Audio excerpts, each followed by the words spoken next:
Bonjour, aujourd'hui on va parler d'un sujet vraiment important, c'est la psychologie de l'entrepreneur, la psychologie de celui qui veut réussir. En fait, lorsque vous voulez réussir dans votre entreprise, très souvent, il y a vos croyances qui vous limitent. Vous croyez en quoi? Est-ce que vous croyez peut-être en Dieu? Ou vous ne acceptez pas la façon dont vous présente Dieu? Est-ce que vous croyez en vous? Est-ce que vous avez confiance en vous? Est-ce que vous avez confiance en l'autre? Qu'est-ce qu'on dit et qui vous empêche de réussir? Qu'est-ce qu'on dit et qui vous limite? Il y a des personnes qui pensent que lorsqu'elles cognent leur pied gauche, elles vont passer une mauvaise journée ou bien quelque chose de mal qui va leur arriver. En fait, personnellement, moi je crois que tout ça c'est vous. Ce n'est pas la chance ou la malchance qui vous suit. Ça n'a rien à voir avec tout ça. Donc, il y a des personnes qui pensent que si elles cognent leur pied gauche, on me disait ça que si par exemple en marchant tu cognes ton pied gauche c'est la malchance, tu cognes ton pied droit c'est la chance. Tout ça c'est vous qui décidez, hein, c'est pas quelqu'un. Moi quand je cogne mes deux pieds, je pense que c'est la chance et très souvent ça marche. Et on m'avait dit que quand tu marches, si l'étoile d'araignée t'attrape sur la figure, alors c'est que c'est la malchance. Si quelqu'un est en train de t'attacher, on t'a attrapé, on a attrapé la tête au filet. Il dit non. Moi on m'a dit ça, j'ai dit que bon, chaque fois que ça va arriver, on va me donner de l'argent. Et chaque fois que ça arrive, on me donne de l'argent. Il y a quelqu'un peut-être qui me devait de l'argent, qui va me donner, ou bien une personne généreuse qui va se décider de me donner de l'argent. C'est vous qui décidez de votre sort. C'est vous qui programmez votre psychologie, qui vous programmez tout ce qui va vous arriver, c'est vous qui le programmez. Ce n'est pas la chance ou la malchance. Moi, j'ai peur d'une personne dans le monde-ci. La personne que j'ai le plus peur d'elle, c'est de moi-même. Je n'ai pas peur des autres personnes. L'autre ne peut pas me faire autant peur que moi-même. Parce que je suis un danger parfois pour moi-même. Je suis celui-là qui crée des croyances bizarres. Je vous raconte une petite anecdote. À l'époque, je pense que c'était en 2003. Je faisais une répétition au niveau de Yaoundé. Pour ceux qui connaissent le quartier Sam et Flan, j'habitais au niveau du quartier École de Poste, là où il y a l'école qu'on appelle l'école de Poste, au niveau de Yaoundé. Et je faisais répétition en Sam et Flan. Et il me fallait traverser le cimetière de Mvolé. Donc, je partais sur en répétition autour de 17h pour rentrer très souvent autour de 22h. Et vous voyez par exemple, lorsque vous marchez dans la nuit comme ça et que vous devez passer à côté d'un cimetière, vous voyez par exemple tout ce que votre esprit peut créer. Et je vous dis, bon, en fait, j'étais étudiant à l'époque, je pense que je devais être au niveau 2. Et les répétitions, quand on avait par exemple la possibilité d'économiser, on économisait le maximum possible. Donc, on me donnait 1000 francs par semaine pour le taxi. Mais moi, je préférais utiliser l'argent là pour aller au restaurant. Je tapais à pied, je marchais à pied. Ça me permettait de faire un peu le sport. Et un jour donc, en passant près du cimetière, autour de 22h30, 23h, le cimetière de Mvolier. À ce moment, il n'y avait aucune barrière, il n'y avait pas la clôture à ce niveau-là. On pouvait traverser facilement, quitter de Mvolier pour arriver très proche de l'école de poste. On traversait et là, il y avait le truc de si c'était l'orphelinat ou bien là où on gardait les enfants là. Donc, en fait, j'ai traversé ça et j'étais parfois seul, la nuit, 22h30, 23h. Parce qu'il me fallait arriver chez moi, je devais taper à pied. Et mon esprit créait des choses qui me faisaient parfois peur. Un jour, je passais donc et j'ai vu les bougies sur les tombes. La majorité des tombes avaient les bougies dessus. Parce qu'il fallait traverser au milieu du cimetière. Donc, ce n'était pas que je passais à côté de la route. Non, je traversais au milieu du cimetière pour arriver. Et vous voyez, par exemple, imaginez tout ce que mon esprit créait. J'avais déjà vu, vous m'excusez, hein, j'avais déjà vu les films de Michael Jackson. Et vous vous souvenez de Thriller. Comment les monstres, comment les morts vivants, les gens poussent les tombes pour sortir et tout ça comme ça. Et que, par exemple, je me souvenais de ça. Et c'est là qui créait, par exemple, des choses à moi qui me faisaient peur. Et je marchais sur la pointe de mes pieds parce que j'étais prêt à courir. Il y a un chat qui faisait à traverser. Vous ne pouvez pas savoir la frayeur que ça m'a fait. Je marchais, mais je prenais mon courage à deux mains. Et quand je traversais cette épreuve-là, ce jour-là, j'ai demandé aux gens pourquoi est-ce qu'il y avait les bougies. Je me suis posé des questions, autant de questions. 23 heures, il y a les bougies allumées sur les tombes. Et c'est après qu'on m'a fait comprendre que c'est la journée internationale des morts. Et vous allez imaginer un peu tout ce que mon esprit a fabriqué, tout ce que mon esprit a conçu pour me faire peur. Est-ce qu'il y avait quelqu'un qui m'effrayait? Non, c'était moi-même. Mon problème, c'était moi. Ce n'était pas l'autre. Il n'y avait personne qui m'empêchait à cet instant-là de réussir quoi que ce soit. Non, c'est mon esprit qui créait des choses et qui me faisait peur. Parfois, vous êtes à la maison seul. Vous commencez à avoir peur, vous paniquez. Vous ne savez plus comment. Vous commencez à avoir peur, vous imaginez des tas de choses. Sachez que c'est vous qui construisez les choses qui vont vous détruire. C'est vous-même. Donc vous devez faire attention avec ce qui entre ici dans votre tête. Vous devez faire attention avec ce qui entre dans votre esprit. Vous devez faire très attention à ça. Vous devez faire attention à vos lectures, ce que vous lisez. Si vous êtes jeune, vous devez éviter les choses comme la pornographie. Voilà les choses qui détruisent beaucoup de jeunes aujourd'hui. Ne pensez pas que vous allez avoir des performances sexuelles en voyant beaucoup de choses pornographiques ou bien vous en tournant les choses pornographiques. Vous n'allez rien gagner avec ça. Ça va pervertir, ça va détruire votre esprit. Observez un peu. Faites l'expérience. Vous allez, si vous constatez un enfant, par exemple, qui commence à voir les choses pornographiques à 9 ans, 10 ans, si c'est une fille, vous allez voir que tous les caractères sexuels vont se développer peut-être entre 9 et 10 ans. C'est-à-dire à 10 ans déjà, elle aura les seins, elle aura déjà tout comme une femme. Alors que ce n'est qu'un enfant. Même chose avec le garçon. À 12 ans, 13 ans, il a tous les caractères d'un homme. Son temps n'est pas encore arrivé. Il doit laisser son corps grandir. Il doit mesurer, il doit trier, filtrer tout ce qui entre en lui. Donc je voulais dire que dans cette vidéo, je voulais vous dire dans cette vidéo que vous devez faire très attention si vous voulez entreprendre à tout ce qui peut vous tirer vers l'arrière. Et ces choses que vous voyez, ces choses que vous entendez peuvent vous affaiblir. Vous devez faire attention à ce qui entre dans vous. Et aussi ce qui sort de vous. Vous devez être des stratèges. Vous devez être organisé. Vous devez être minutieux dans ce que vous faites. Pour ceux qui préparent les concours, je voudrais vous dire, les concours ne sont pas difficiles en eux-mêmes. Il suffit d'être posé. Et dernièrement, j'expliquais à certains de mes étudiants comment on peut faire pour trouver les questions qu'on ne connaît pas. C'est-à-dire, vous n'avez jamais appris quelque chose, vous ne savez pas comment ça se passe avec une chose, comment vous pouvez faire pour réussir à vous en sortir là-dessus.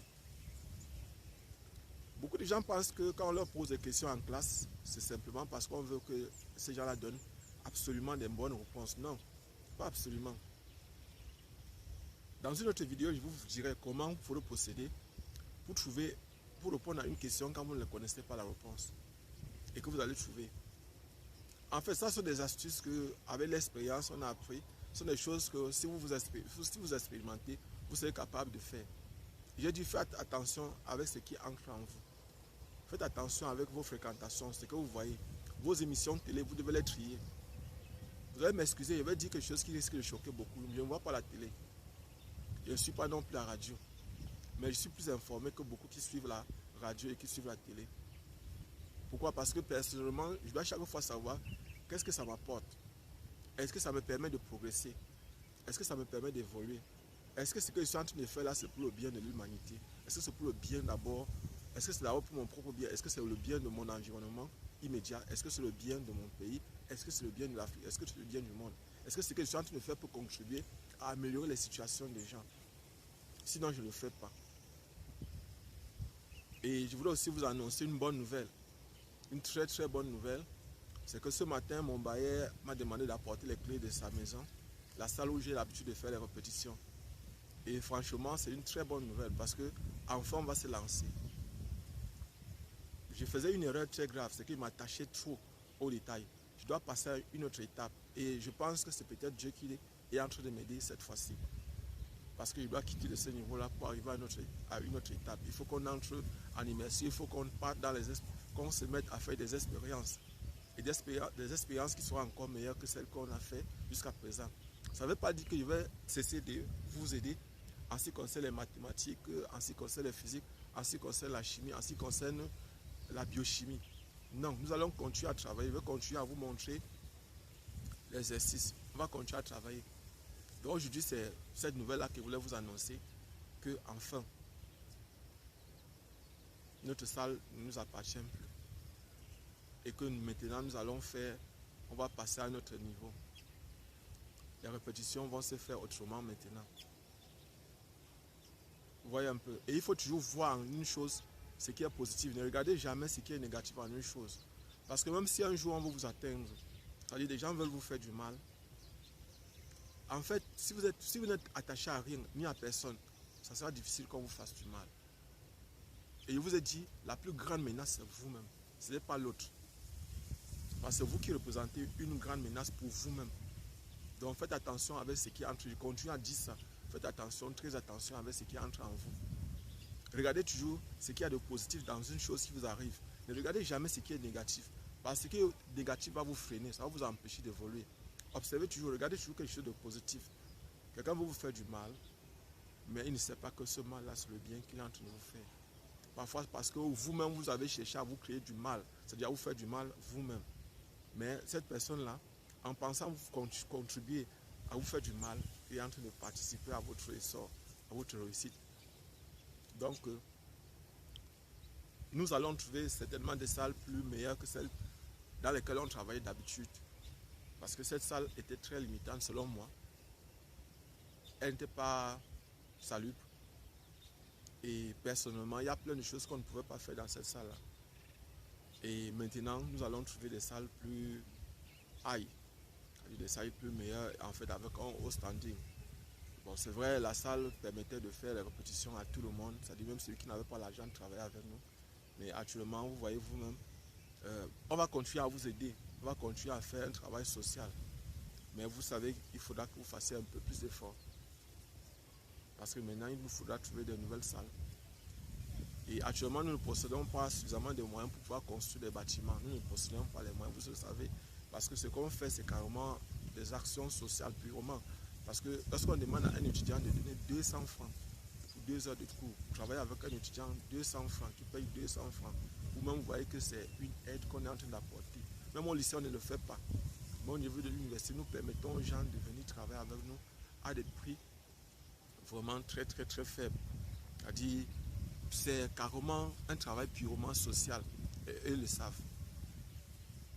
Donc, le conseil que je dois vous donner, c'est de faire donc très très très attention avec ce qui entre en vous, avec ce que vous voyez, avec ce que vous fréquentez.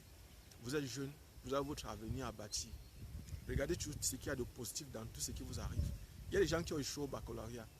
Il y a des gens qui ont échoué l'entrée en classe supérieure. Vous ne devez pas voir ça comme un fardeau. Moi, j'ai échoué. Regardez ce qu'il y a de positif. Moi, j'ai échoué correctement. Si vous citez le nombre de classes que j'ai repris à l'université, ici à l'université, j'ai repris, par exemple, combien de salles, combien de classes. Niveau 1, j'ai repris, niveau 2, j'ai repris, niveau 3, j'ai repris, niveau 4, j'ai repris. En fait, bon, c'est vrai, chez moi, j'avais une stratégie, c'est qu'à l'époque, je voulais avoir des bases solides. Et à notre époque, je ne voulais pas courir parce qu'il n'y avait personne qui pouvait nous montrer des choses qui pouvaient nous faciliter la tâche. Il n'y avait personne, il n'y avait pas de groupe de répétition. C'est nous qui avons créé, nous sommes parmi les premières personnes, nous sommes les précurseurs des groupes de répétition dans les universités au niveau du Cameroun. Nous faisons partie des premières personnes à avoir créé les groupes. C'est pour ça que certains parents ne comprennent pas qu'au niveau de l'université, il y a aussi des groupes de répétition. Parce qu'à leur temps, il n'y en avait pas.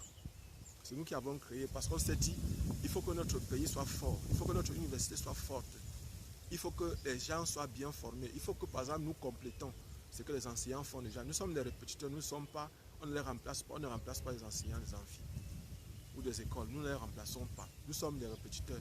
Donc ce que nous faisons, nous complétons ce qu'ils font. Et aujourd'hui, n'oubliez pas, avec le système LMD, sur lequel s'est arrimé le Cameroun et d'autres pays africains, vous devez savoir que l'enseignant a à faire uniquement 70%, 30%, l'enseignant a 30% et l'étudiant a 70%. Et c'est la raison pour laquelle l'approche pédagogique au niveau du lycée, au niveau du secondaire a changé au du primaire. Actuellement, on est dans l'approche par compétence. C'est-à-dire, on s'appuie sur ce que l'élève connaît, sur ce que l'apprenant connaît, pour lui donner de nouvelles connaissances. Et c'est ça, en fait, l'approche par compétence. C'est vrai, on dit que on va donner à la fin de ce cours, il faudra que l'élève ou l'apprenant ait des compétences qui soient capables de faire telle chose ou telle autre chose. Mais dans le fond, entre compétences et objectifs, si on s'appuie là-dessus, on va voir que Une compétence, c'est encore aussi un objectif. Mais la compétence ici, selon nous, c'est plus le fait, par exemple, de s'appuyer sur les connaissances de l'apprenant pour lui donner de nouvelles connaissances, que l'apprenant doit participer à la construction de sa connaissance. C'est ça en fait. Et nous tenons compte de l'aspect psychologique, de l'aspect intellectuel et des types d'intelligence lorsque nous travaillons avec les enfants. Et c'est pour ça que certaines personnes vont toujours penser que nous sommes comme des magiciens ou bien qu'on a passe-poil ou bien non, non. Nous travaillons, on connaît, on sait ce qui est important, nous-mêmes. Certaines personnes nous demandent toujours comment vous faites. Il y a des matières que vous n'avez jamais appris. Mais non, on apprend tout. Et on vous a dit, un enseignant, c'est celui-là qu'il doit cesser d'enseigner s'il n'apprend plus. Un enseignant doit s'arrimer, il doit apprendre tous les jours. Donc, je voulais vous dire de faire très attention avec ce qui entre en vous. Faites très attention avec ce que vous faites. Faites très attention. Chaque fois que vous voulez poser un acte, cherchez à savoir à qui profite l'acte. Est-ce que ça vous profite, ou bien ça profite à la communauté, ou bien ça profite à votre pays, ou au continent, ou au monde entier. Cherchez à laisser vos griffes, à vos marques positives, bien sûr. Vos marques positives, c'est-à-dire cherchez à faire quelque chose qui va faire en sorte que longtemps après, qu'on puisse dire que, voilà, par exemple, à telle période, il y a eu telle chose qui s'est passée et que il y a eu des gens qui ont participé à l'essor, à l'évolution, à la réussite de leur pays ou de leur continent. Nous, on fait de notre façon, on travaille dans l'ombre, on n'a pas besoin de publicité, on n'a pas besoin de nous montrer. Donc, ce que je voulais vous dire, c'est faites attention avec ce que vous voyez, ce que vous faites, pour mesurer vos actes chaque fois. En fait, je vais arrêter comme ça pour cette vidéo. Et s'il y a des questions, s'il y a des suggestions, nous sommes là, on vous écoute. Allez dans les commentaires et dites-nous, selon vous, est-ce que c'est normal que j'ai peur de moi? Est-ce que c'est normal que je me considère comme quelqu'un d'anormal ou quelqu'un de normal? Dites-nous ça dans les commentaires, dites-nous ce que vous pensez dans les commentaires. Je suis Job Camden, je vous donne